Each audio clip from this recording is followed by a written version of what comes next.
တတိထားမိရဲ့အချိန်မှာတော့တစ်ချက်လောက်ပြန်ပြီးအတီးခံလိုက်ရတာကြောင့်ရှီဝါက Lotus ကိုသုံးဖို့ပြိုင်မဲ့ကောင်းတစ်ယောက်ဆိုတာကိုနားလည်လိုက်ပြီးသူ့ရဲ့ gate တွေကိုဖွင့်သုံးဖို့တွေးလိုက်ပါတယ်ဒါပေမဲ့ထူးဆန်းစွာပဲပထမ gate ကတော့ပွင့်မလာတဲ့အတွက်ရှီဝါကသူ့ကိုတိုက်ခိုက်နေရင်ချာကိုရာစီးစင်းမှုတွေကိုပိတ်ထားရဲဆိုတာလီယာချိန်မိလိုက်ပါတယ်ရှီဝါကထိုင်ကျူစုအသုံးပြုသူတယောက်အနေနဲ့အားနည်းချက်အားသာချက်တွေကိုသိနေရပြင် Rugly ကျွမ်းကျင်တဲ့အိတ်အင်နာကအကြောင်းတွေကိုလည်းသိနေရဖြစ်ပါတယ်ပြီးရင်တော့သူ့ရဲ့တိုက်ခိုက်တဲ့မုတ်ကိုချိန်လိုက်တာကြောင့်ရုတ်တရက်ကြီးရှီဝါရဲ့တိုက်ခိုက်မှုတွေကပြင်းထန်ပြီးတီးကျလာတဲ့ပြင်သူ့ရဲ့တိုက်ခိုက်တဲ့ပုံကလုံးဝအတန်မထွက်တာကိုနဲကြီးတို့ကသတိထားမိသွားပါတယ်ထိုင်ကျူစုအသုံးပြုသူတယောက်ကရန်သူရဲ့တိုက်ခိုက်ချက်တွေကိုကာကွယ်ဖို့ဆိုရင်မတိစိတ်ကနေအကြားအယုံကိုလည်းအသုံးပြုရတာဖြစ်ပေမဲ့ရှီဝါရဲ့တိုက်ခိုက်ပုံတွေကအတန်မထွက်ပဲပြန်နိုင်တဲ့ဇီးခွက်ရဲ့အတောင်တွေလိုထိုင်ကျူစုအတွက်သုံးတဲ့ချာကရာနဲ့သူ့ကိုယ်သူဖုံးအောင်ထားရမယ်နဲကြီးကလည်းသဘောပေါက်လိုက်ပါတယ်တယောက်တည်းလေ့ကျင့်ပြီးကြားဖို့ကောင်းလာအောင်ကျွမ်းကျင်နေတဲ့ရှီဝါကြောင့်လီကလည်းအခက်တွေ့နေပေမဲ့ထိုင်ကျူစုမှာအရေးကြီးဆုံးအရာကကြက်ခိုင်မှုတစ်ခုတည်းမဟုတ်ဘူးဆိုတဲ့ဂိုင်ရဲ့စကားကိုပြန်သတိရသွားပါတယ်။ဂိုင်ကသူညာဘက်လက်သီးနဲ့စပြီးထိုးလိုက်မယ်ဆိုတာနဲ့လီရဲ့အချက်50မြောက်တိုက်ပွဲကညာဘက်ကန်ချက်နဲ့အချက်100မြောက်တိုက်ပွဲကလည်းဘာဖြစ်မယ်ဆိုတာကိုကြိုတင်မှန်းဆနိုင်တယ်လို့ပြောပါတယ်။တကယ်လဲဆမ်မီတိုက်ခိုက်ကြတဲ့အချိန်မှာဂိုင်ပြောတဲ့အတိုင်းလီကတိုက်ခိုက်မိပေမဲ့တကယ်လဲဂိုင်ကကြိုသိနေရမှာမဟုတ်ပဲလီကိုသူဖြစ်စေချင်တဲ့အတိုင်းတိုက်ခိုက်လာအောင်လုပ်ခဲ့တာဖြစ်ပါတယ်။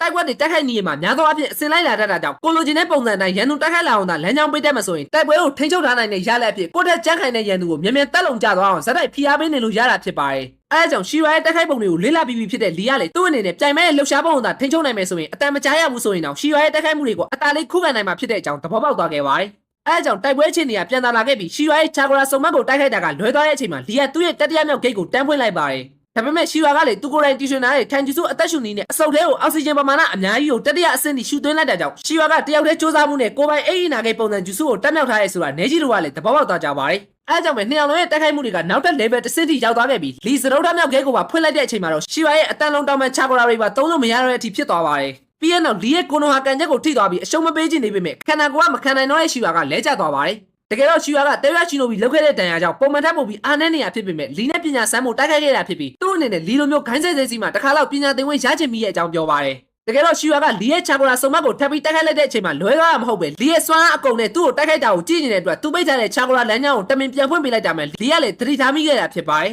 သူမျောလင့်ထားသလိုပဲလီကတန်မာအကြောင်းအတွေ့အကြုံကောင်းကောင်းရလိုက်ပါတယ်လို့ရှီဝါပြောတဲ့အတွက်လီကလည်းဂိုင်းဆက်ဆဲပေးထားတဲ့သူ့ရဲ့လေ့ကျင့်ရေးဝတ်စုံကြောင့်ပိုပြီးတန်မာနေရဖြစ်တဲ့အကြောင်းပြောရင်ရှီဝါကိုလက်ဆောင်ပေးလိုက်ပါတယ်ဒါပေမဲ့ရှီဝါကတော့သူကသူနစ်ဆမှုပဲပြီးရင်သူ့ရဲ့မွေးရမြင့်တဲ့နီးရဲ့လေးနိုင်ငံမြောက်ဘက်နယ်စပ်တိုက်ရင်ကိုထွက်သွားတော့မှဖြစ်ပြီးအဲ့နေရာကအခြေအနေဆိုးရဲ့ဒေတာဖြစ်တဲ့အတွက်တော်ရုံဘယ်သူမှမသွားချင်ကြပေမဲ့မိဘတွေနဲ့နီးနီးနားနားနေချင်တဲ့ရှီဝါကသွားဖို့ဆုံးဖြတ်ထားတာကြောင့်လီယိုနဲ့ထပ်ပြီးမစုံပြတော့မယ့်အကြောင်းပြောလိုက်ပါတယ်သူ့ဘဝမှာလည်းနောင်နာရစရာမရှိတော့ပဲလီလိုတန်မာတဲ့တငယ်ချင်းတယောက်ရခဲ့တဲ့အတွက်ပိုပြီးပျော်ဖို့ကောင်းသွားပြီဖြစ်တဲ့အကြောင်းပြောရင်သူတို့ရဲ့ပညာကြီးရှင်ပြိုင်တဲ့ပွဲကိုအဆုံးသတ်လိုက်ပါတယ်ပြီးရင်တော့လီနဲ့တနန်ကတော့စာလိုင်းတစ်ခုရပြီဖြစ်တဲ့အတွက်စုံရက်ကိုပဲချီတက်ဖို့လိုတော့တဲ့အကြောင်းပြောရင်သွားနေကြပြီမဲ့စာလိုင်းတစ်ခုလုံးကကောင်းဝင်နေဖြစ်နေရကိုနဲကြီးတယောက်ပဲသိနေကြတာဖြစ်ပါတယ်ကာလာတို့ကလည်းရေတခွင်ရဖူးရဲ့ဖွဲ့ထဲမှာထိုချီနဲ့ခိုးလို့ခေါ်တဲ့ဂျိုနေအစ်စ်နေညာနှစ်ယောက်ပါနေရဆိုတာသိလိုက်ပြီမဲ့အဲကိစ္စကိုသူပဲကင်တွေလိုက်မဲ့အကြောင်းလက်အောက်ကလူတွေကိုသတိပေးလိုက်ပြီးကာလာကသူ့ရဲ့တဲမျက်လုံးနဲ့ရေတခွင်ရရှင်းလို့